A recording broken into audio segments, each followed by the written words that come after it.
Your Grand Island, Hastings, and Kearney local forecast with meteorologist Kit Cloninger.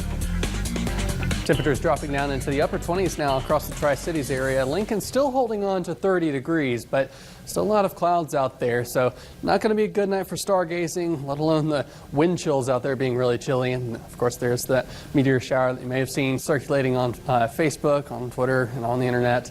It's not going to be a great show for us, unfortunately. As we look overnight, still mostly cloudy for the majority of our viewing area, really only close to South Dakota is where we'll see those clouds really start to clear out. And so it's going to be even colder for them, though. As we drop overnight tonight, we're getting down to the mid-20s by around 3 a.m., 7 a.m., lower 20s, and even cooler for some of our lows across the state, especially places that do finally clear out those clouds. The next couple of days, though, at least on the bright side, we're seeing the temperatures back into the 50s. Tomorrow's going to be cold once again, chilly temperatures, possibility for a couple of flurries to the south and southwest of our viewing area, but not going to be a whole lot, nothing accumulating. Sunday, though, 57 degrees, continues into Monday at 52.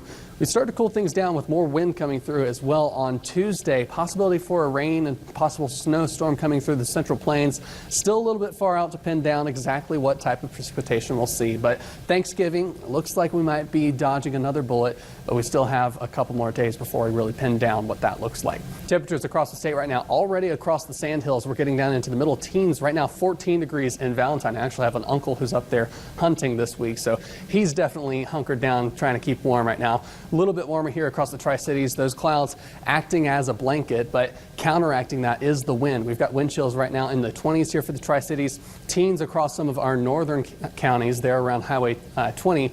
Ainsworth, wind chill of 12 right now. And Tim Jones was out at the Hastings Festival of Lights today. And Tim, I know you were really cold. How are those wind chills, and what does it look like over the next day or so? Well, Kit, tonight at Celebration of Lights here in Hastings, it was all about the wind chills. It was pretty chilly out there, and especially with the wind chills, it felt like it was in the teens. Now, as we turn our focus into tomorrow night, we're looking at Railside Christmas in downtown Grand Island, and that's won't be quite as bad. The temperatures will resemble quite a bit of what we had for today's highs in the 30s, but as we put future wind chills in motion, getting into the daybreak hours of Friday, we're looking at wind chills in the 20s, teens in places to the east like York and Lincoln, and as we head out the door to work and school tomorrow, we're looking at those wind chills staying at about the upper 20s to low 30s, but as we get into the Railside Christmas event, we're really looking at those wind chills dipping into the 20s, although it really could be worse. And then Saturday, the sunshine comes back. We're really looking at a warm-up for the weekend, which Kit showed you on the 7-day forecast. Now, as we get beyond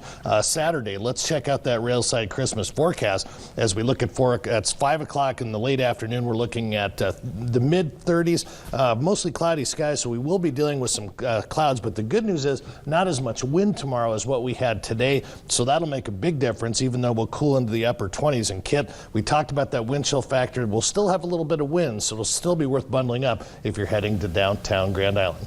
That's right, Tim. Thank you very much. Satellite and radar now. We're looking at a few light flurries possibly just towards our west right now, just in Kearney. It's not going to accumulate at all. It's just going to be really light, maybe a flake or two. And with the dry air at the surface, it's likely evaporating, so to speak, as it falls through the air. Off towards the north, though, we see those clouds clearing. And like I said, that's where those temperatures are really going to plummet overnight tonight. Looking at Futurecast, we continue with the northern wind, and that's going to keep us on the cooler side over the next day or so. We still see some of those snow flurries across northwestern Kansas, not really affecting us here in the Tri-Cities. We have just enough north wind to keep that south of our area. As we head through Friday and into Saturday, we start to shift a little bit more of a southerly component into the wind.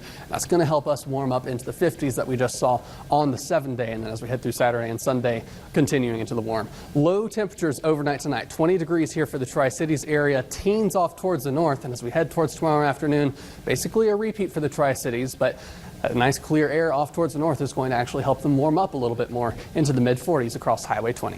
Sarah, Spencer?